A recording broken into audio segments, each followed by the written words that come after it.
Welcome to Puro Politics, the political podcast of the San Antonio Express-News. My name is Gilbert Garcia, Metro columnist, and I'm joined by Nancy Pryor-Johnson, Deputy Editorial Board Editor. Metro Editor Greg Jefferson. Kerry Clark, columnist, Editorial Board. And we're kind of catching up on things with the podcast. Greg and I were both on vacation last week, and later in the podcast we're going to be talking about SAISD's proposed school closures. We're going to talk about the first direct flights from San Antonio to Europe, which will be happening in 2024. But I wanted to begin by looking at the big news of the weekend, which of course was Taylor Swift going to the Chiefs Jets game to see Travis Kelce play. We had what looked like an imminent federal government shutdown, and it was averted in the final hours. Kevin McCarthy was able to, with enough Democratic support, was able to get a 45-day continuing resolution. So basically just pushing the problem down the road a little bit. And he's got some of the more right-wing extreme Republicans, Matt Gaetz from Florida, the main person talking about trying to oust him. But I think the broader issue for me, if we look at what's been going on over the past couple of weeks and keeping in mind that the last podcast episode we did was before the acquittal of Ken Paxton, Texas Attorney General, in the Texas Senate, and the feud that's going on right now between Lieutenant Governor Dan Patrick and Texas House Speaker Dade Phelan over that process. We now know that we're going to have a special session beginning next Monday, October 9th, to deal with school vouchers, a big priority for Governor Greg Abbott. And I think the friction that we see between the Senate and the House is likely to play out there. So I guess I just wanted to start by looking at Kerry, when you look at what's happening, and keeping in mind that if we talk about Congress, Republicans had the presidency, they had the U.S. Senate and the U.S. House for the first 2 years of Donald Trump's presidency. They talked for 7 years about repealing and replacing the Affordable Care Act, couldn't get it done.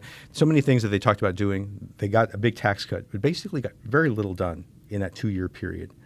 Now we're, John Boehner, who was the House Speaker during that period, I think he's been very open about what a miserable experience that was. Yeah. Kevin McCarthy is going through hell right now. So we're seeing just so much friction between Republicans at that level, and it's a different situation in Texas, but some of that is playing out too in a different way. What do you make of all that?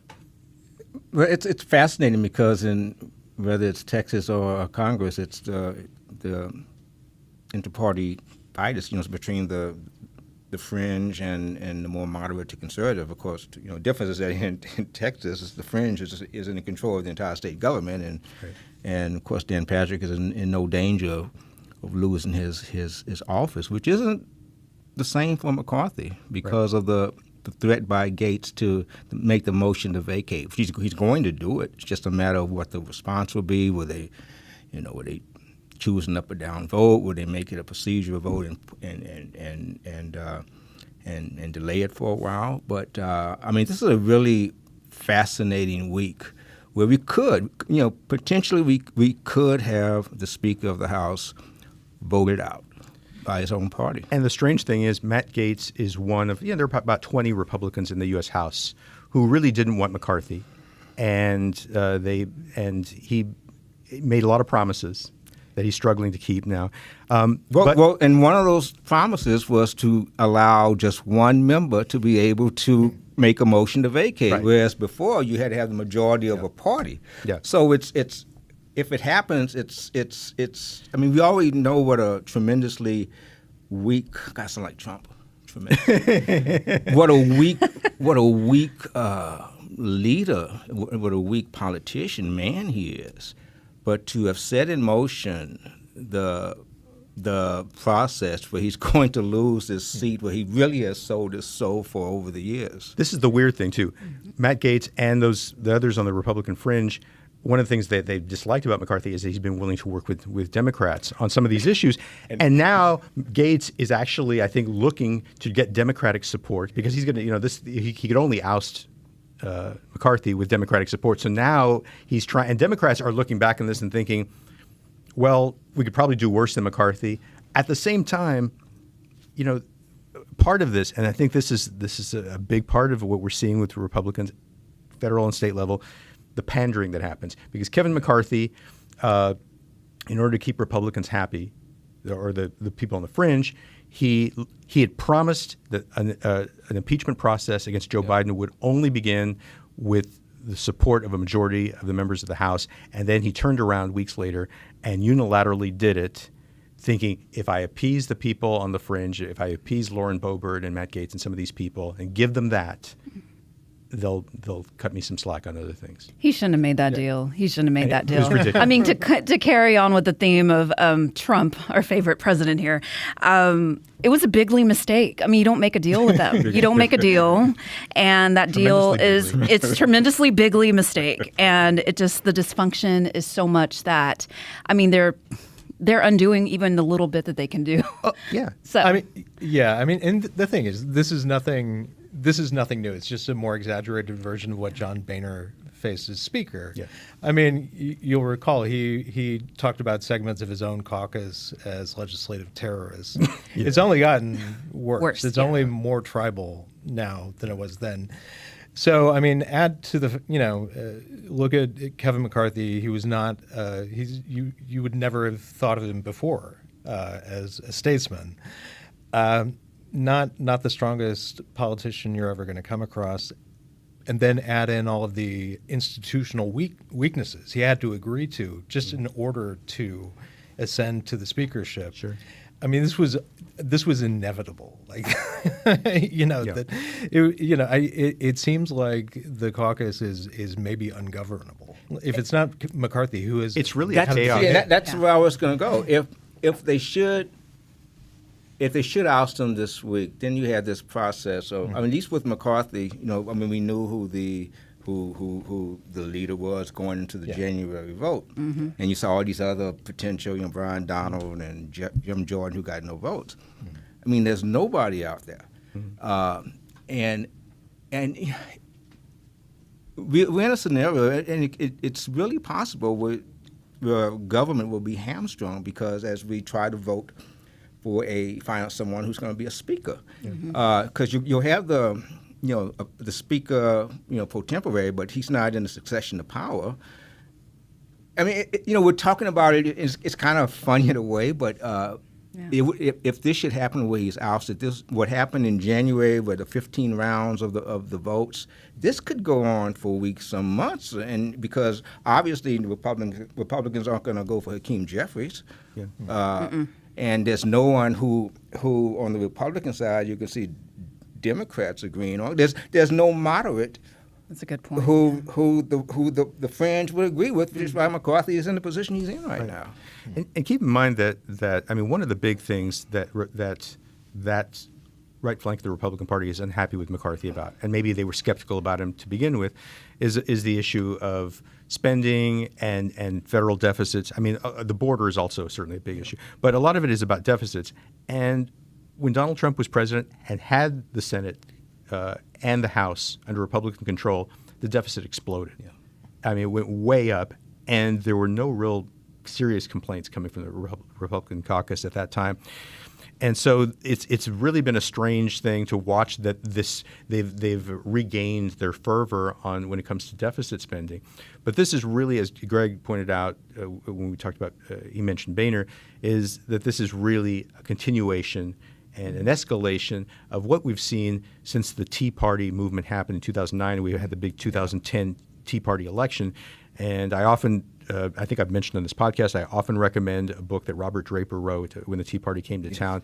It's a fascinating look at the kind of chaos that was happening there, and that the Republican caucus was just unruly because you had a lot of people who came in who just really had no desire to work in any kind of constructive way to deal with the nation's problems. It's just, we want to just blow things up.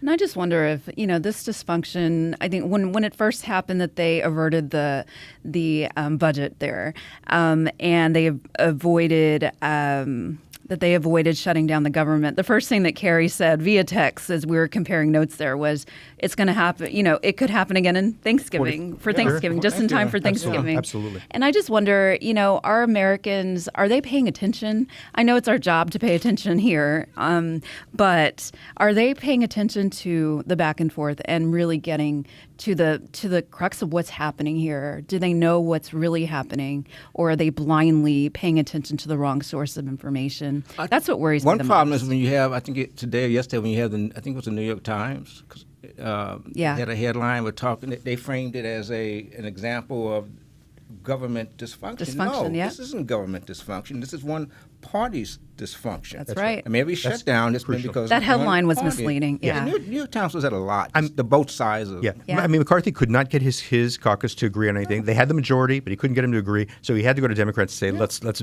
bail me out of this situation and work with me so that we can keep the government running. Mm-hmm. And that's really what happened. When we look at what's happening at the state level, and there's a lot of it is, and some of it I think in Congress too is personal. Some of this intra-party fighting, but in Texas we have Dan Patrick, who tried to maintain the veneer of objectivity during the Ken Paxton impeachment process. And as soon as it's done, he's got this speech ready to go. I think let's just say this. Let's just say this right now. I mean, let's look at this, and we saw what was going on through the hearings, and as writers, we just have to just bow in deference to the fact that somewhere that man, between the vote to acquit Paxton, he found a way without us watching to write that speech. I think he said he had two. He had two ready to go. He did tell somebody, because he was had two versions. Because he was objective. But having said, even if he had two speeches ready to go, he delivered this impeachment was a disgrace speech with a lot of conviction, and he's done interviews since then, which have made it clear that's what he really believed, that he thought the House rushed to judgment and that it was a botched process and that it should have never reached the Senate. And so you've got that. On the other hand, you had Dade Phelan, who is a Republican like Paxton, but I think has recognized that Ken Paxton has been there's just been a lot of corruption surrounding him, and this really was launched by Republicans. It was Republican whistleblowers, and that's what this case was about. And he said, the fix was in on the part of Patrick to acquit Ken Paxton, and he's pointed to the fact that there were between the House impeachment and the Senate trial, you had Dan Patrick receiving $3 million from a PAC that's supportive of Ken Paxton. It was Speaking of, did you all see the commercial? I saw it online. Angela Paxton's commercial, the "Don't Take It for Granted." Okay, now I wrote a column about Angela Paxton and Boebert, saying they weren't big, they weren't role models. So stop looking at them like role models, people. But right after I published that, I saw that commercial on Angela Paxton's social media feed, and I was just floored. And I was also like, dang, I wish I would have seen that before so I could include it in the column. But it was too late. But it was it's poking fun at it. Like she is making money, and this looks like Trump to me, right? And this is what they're doing now. But they're just poking fun at the whole dysfunction of it and raising money doing it. It's just it's so foolish. It's bizarre. It's terrible. And Paxton went on Tucker Carlson's, I guess his social media show, whatever you want to call that, and he made the argument, which is not a new argument, but I think we're seeing this kind of coming up a lot more, that Democrats really control the Texas House, even though Republicans have an overwhelming majority, because the idea is that these recent Republican House speakers have gotten elected with the help of a lot of Democrats, and I mean, he doesn't mention Joe Strauss there, but I think he's clearly talking about Joe Strauss as well. And so the idea is these people like Dade Phelan, they're beholden to Democrats, and so that's what we're seeing, that it's kind of it's partisanship from them. And of course, he also is throwing out these allegations that Dade Phelan has been drunk on the House floor. That's been going around a lot from the anti-Phelan crowd. But it's just a really bizarre turn. You had Donald Trump supporting Ken Paxton in this thing too, and I'm looking at it and I'm wondering like what when you look at the politics of it, or what are Republicans, the Republicans who supported Paxton, did they genuinely believe? I guess there are a couple of different things. One, there might be some people who think, yeah, this guy is possibly corrupt, but they didn't really prove the case. There are other people who maybe just think, I don't care what he did or didn't do. Donald Trump likes him, and Republican primary voters like him, and he's corrupt, but he's our corrupt. He's our guy. There's a lot. There you go. I mean, and that's what happens when a cult of personality kind of takes hold in the political party, right? I mean, like our standards change, and it's less about somebody's character than the person they adhere to and kind of follow, and do they say the right things? Do they have the right enemies? Do they attack with enough fervor? And I think Ken Paxton checked all of those boxes. Yeah. And he's fought to try to bring down the Affordable Care Act. He fought to try to overturn the election results on behalf of Trump. So he's fought the battles that a lot of Republicans. And mea culpa, because in the last show I was, I predicted he was going to be found guilty. No, Naive me. Although one really funny thing happened that when we were watching I watched the whole thing, of course, like many of us did. But as we were watching it, and there was a ticker going right on each count. Mm-hmm. And when I was watching it, I accidentally read it the wrong way. I was like, oh my gosh, they did it. They did it. And I was texting our group on our group thread, and they were like, no, I don't think so. I'm like, no, really, they did it. They they found him guilty, and no, they didn't. And the thing about Texas, because the Republican majorities are so overwhelming, that it's not like Congress where they just struggle to get anything done because of this kind of chaos element. Yeah. In Texas, they get things are passed, but at the same time, if you look at it, there's so much focus on culture war, priorities. We this past session we had restricting drag shows. We had the party of parental choice and individual liberty is basically telling parents you can't get gender affirming care for your kids if in consultation with doctors you've determined this is what you want. No, parents don't have the choice in that case. So a lot of culture war stuff. At the same time, they did not address pay raises for active teachers or really funding public schools. With a $32.7 billion surplus, they did not do that. We have a crisis in Medicaid in the state. They could have addressed that. They didn't do it. So things are getting done. The government is functioning, but that's why but not in the way I think. That's why it's laughable when Paxton and folks talk about the Democrats really running things. Yeah. Because Democrats, look at the policies, look at what's being passed, exactly. And what's not being addressed. Yeah. Right. And so this is really the climate in which we're entering this special session for school vouchers, an idea that has been kicked around in Texas for years by Republicans, and it's never happened.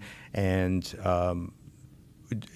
I think it's an open question how this is gonna play out. But I mean, this is not a popular idea. No. Even many Republicans, I think, in the House don't like it. To hear it from Abbott, it's a popular idea that more and more Texans want.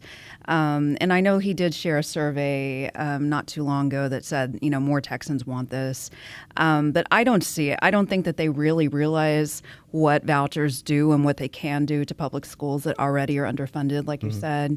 This is not something that, this is not a small thing. And we see it played out in other states that have the vouchers, that the money is being mismanaged. I mean, they're paying for ridiculous items with those vouchers, and it's not education related at all. Yeah. They're just taking advantage of it.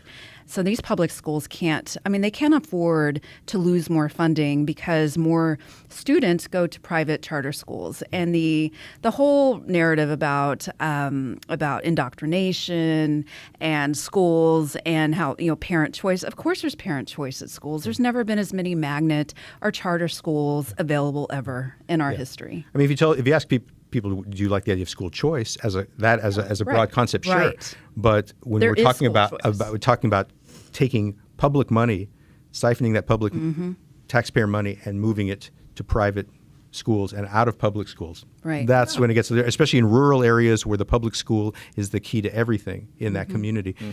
While we're talking about schools, Carrie, you recently had a column about SAISD and this plan to close. I think it's 19 schools that they've talked about school closing. attendance has been down for a while, and I think it was exacerbated by the COVID-19 pandemic. Mm-hmm.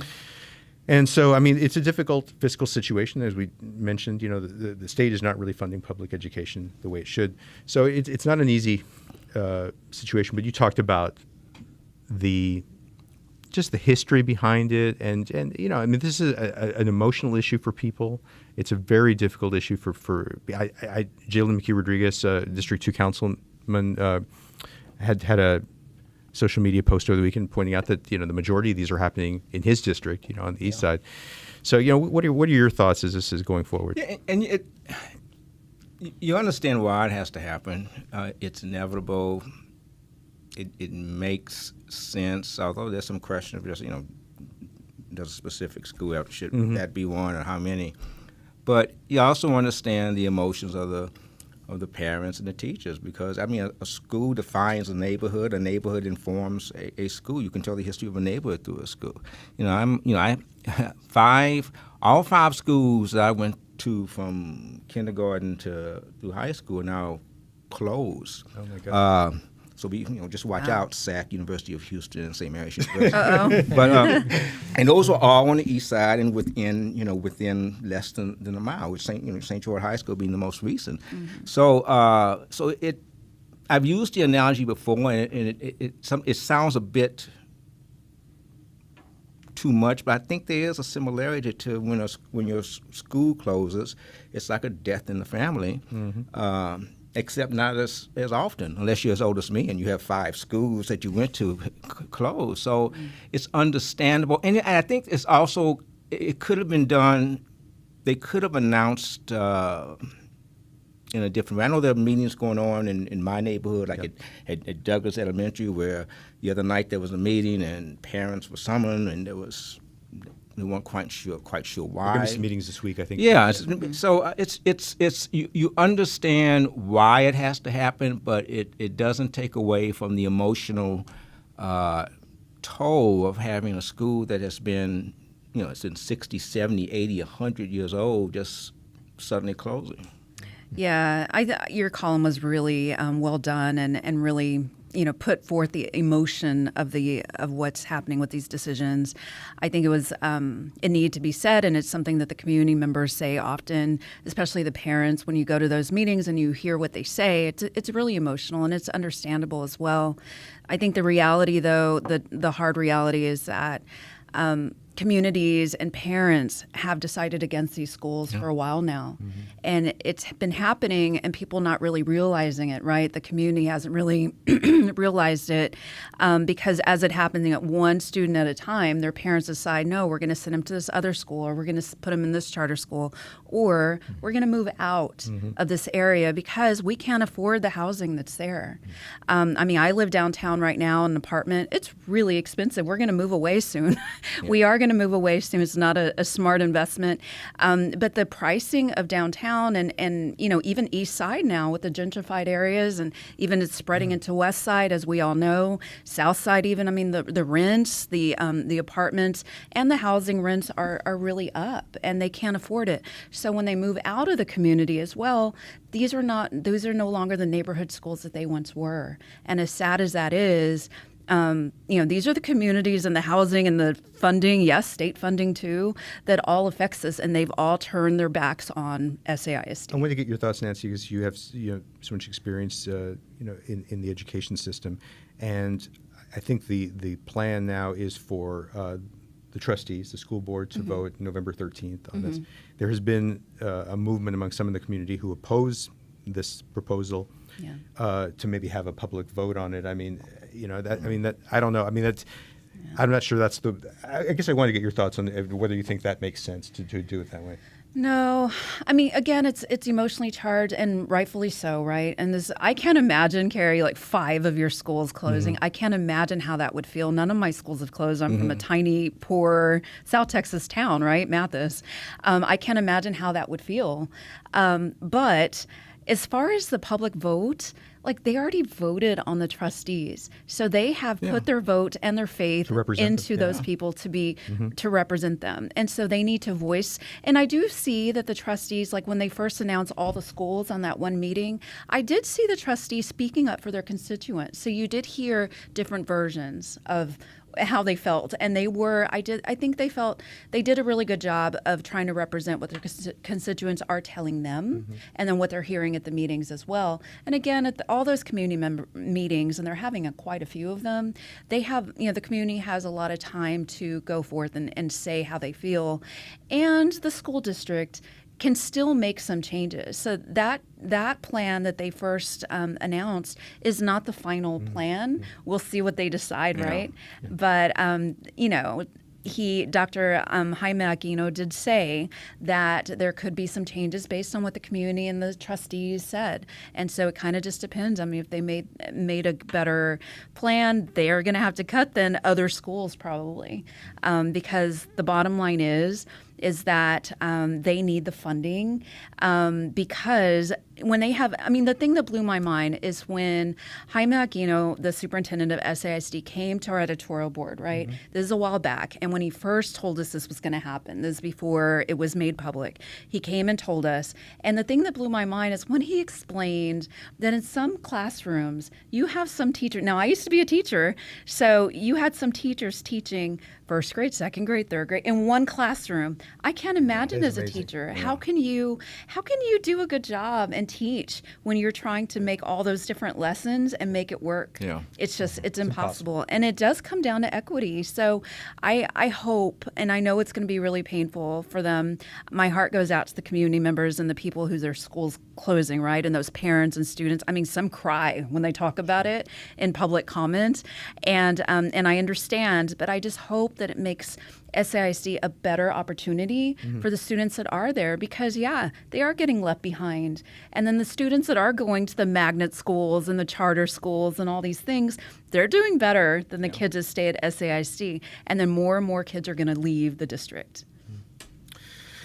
Well, before we wrap things up, I wanted to talk about another story that emerged since our last podcast, which is the city's announcement that we'll have direct flights from San Antonio to Frankfurt, Germany. And Greg, you wrote a great piece kind of looking at this and everything that went into it, and why, even though it's maybe getting hyped a little excessively, it is a big deal. Oh my God, you would think, I'll take the maybe out of there. I think it's definitely getting hyped. Since the day before, right? We had nonstop to London. No.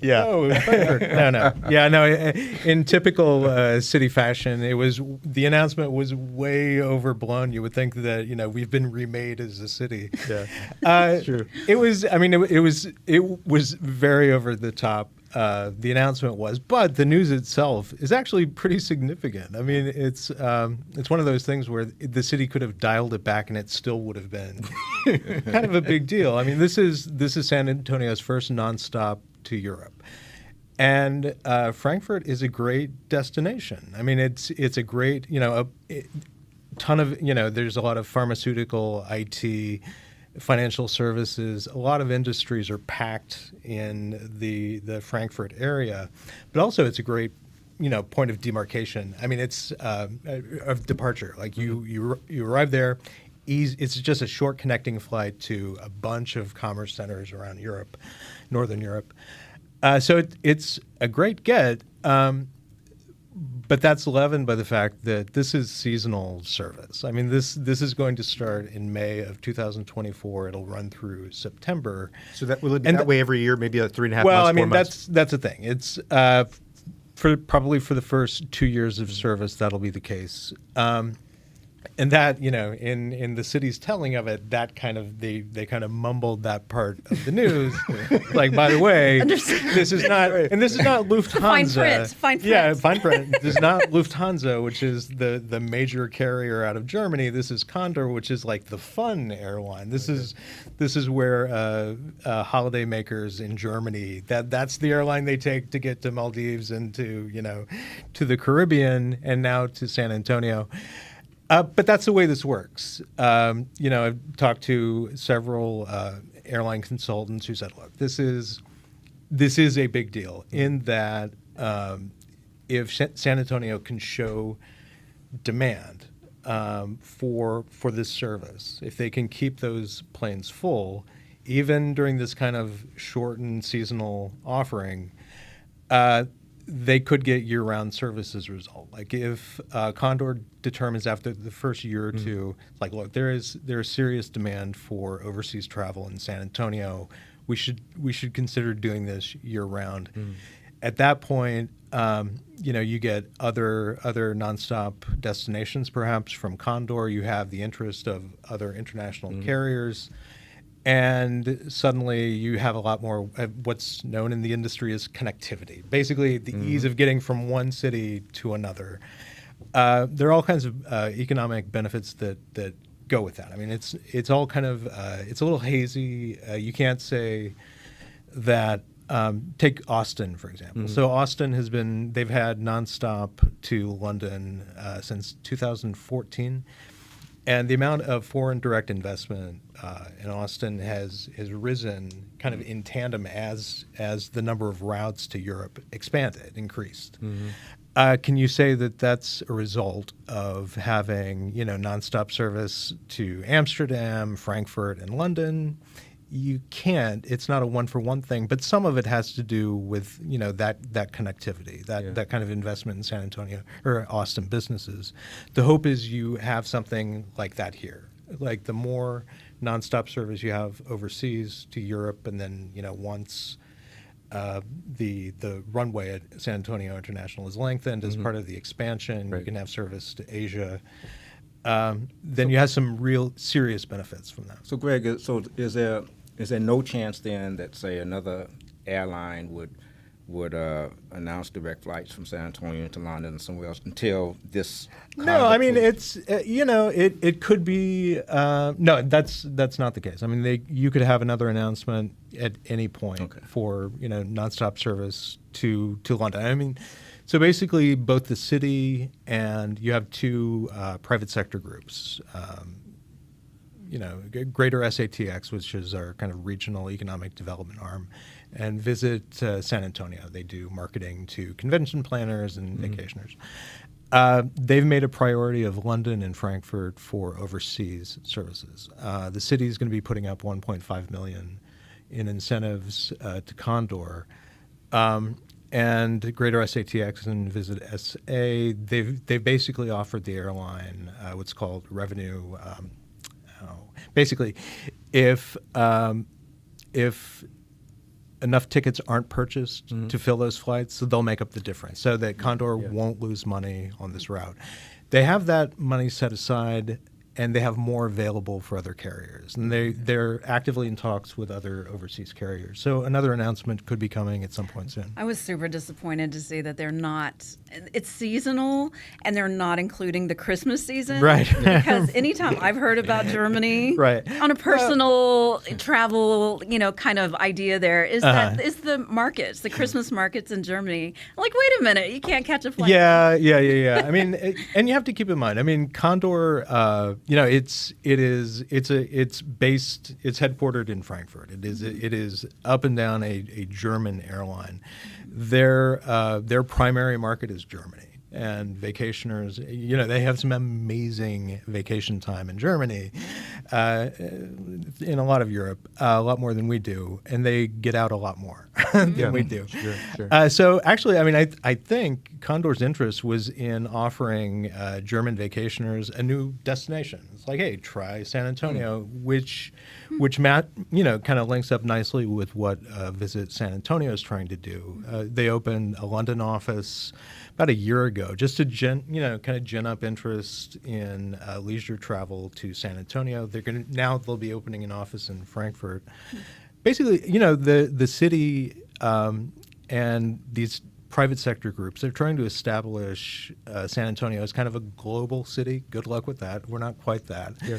But they want it to be a destination for European travelers. Okay. We've got enough offerings to sustain that. And you mentioned the direct flights from Austin to London. Does that in any way make it more difficult to try to get something comparable for San Antonio? Could be, yeah. Yeah, there is that thought that I mean, it's just a 1 hour drive Yeah. to Austin Bergstrom. And we don't know how that's going to play out. I mean, in this case, it worked out well for the city, maybe worked out well for Condor. Condor we'll see in the next couple of years. They're not going to lose money, though, probably just because, they've got that deal. Yeah, they've got some guarantees from Greater SATX and Visit SA, and they've got incentives. But yeah, I mean, and those tickets are probably going to be cheaper out of Austin. That's usually the case for whatever destination you're talking about. Yeah. Mm-hmm. Well, on that note, we'll wrap things up. Hope everyone's doing well. Thanks for listening, and we'll be back next week. Take care.